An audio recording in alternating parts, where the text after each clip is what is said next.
Acabamos de jogar Gwent e eu sei que não foi só a gente que se viciou bastante nesse jogo quando a gente estava jogando The Witcher. E agora a gente vai falar um pouco sobre as diferenças desse Gwent do The Witcher e o novo Gwent que todo mundo vai jogar 10 horas por dia assim que o jogo for lançado.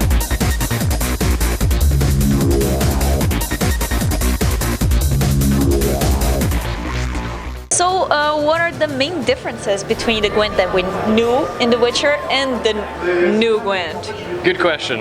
Main difference is the one that comes top of my head, the visuals. We totally reworked the visuals from scratch. However, the goal was for us to keep the core mechanics that made Gwent fun, the Gwent that you love, and expand on it. So basically new special abilities, new things like that, just more abilities. And of course, single player campaign.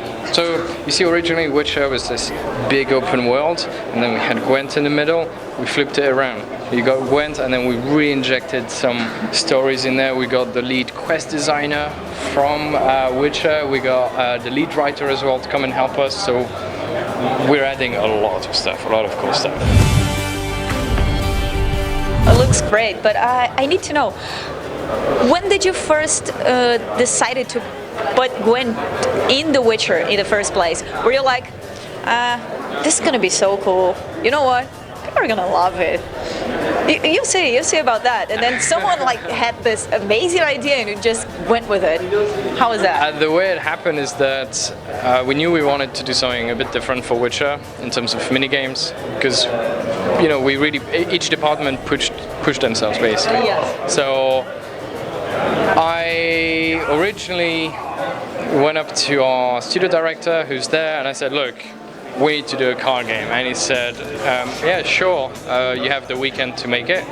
Come see me on Monday, and if I like it, if it plays well, then you can do it. So I spent the weekend with a mate creating the very basic, and on Monday, with bags under my eyes like this big. Did you sleep at all that weekend? Yeah. I go in and Adam is like, all right, let's play. And we played this round using post-its with very basic stuff. And he goes, yeah, that's cool, let's do it. I'm like, well, who's going to do it with us? Because we were making Witcher in this huge world.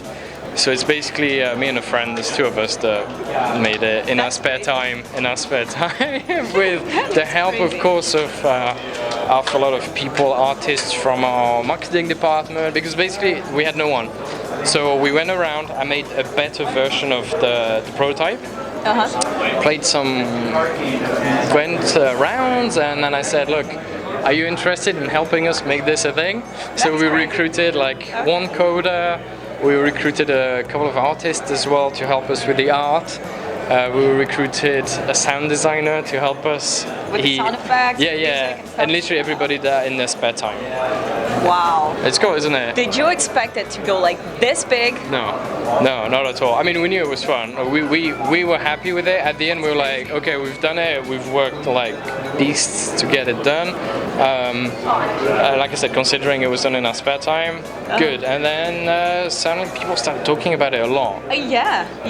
I remember reading a lot of like game press sites, and they were all like, oh, The Witcher is so cool, but dude, Gwent is amazing. Yeah. Let's talk about that. It was very humbling. Honestly, we were super happy, and then you have to understand one thing, is that CD Projekt, when you send us an email, the rule that we give ourselves is that we must always reply. We always have time for the fans, we always reply. And what happens after it was released, the game, you know, people came to our desk and said, hey, by the way, people are liking Gwent. Yeah. After a couple of months said, you know, we're getting a lot of emails like about Gwent. People really will want you guys to make another Gwent. It doesn't just add up to the amazing universe you created in The Witcher. It's like, it's special. It's been special from the beginning. Yeah. The fact that the story came from the heart. From the get, exactly. It was always a passion project. And after a while, we said, look, if we're gonna make a standalone, we need to make sure that it plays well multiplayer, because the original one was designed for you to be OP at the end. Your deck was just the best. You collected all the cards, you're the Pokemon master, well done you.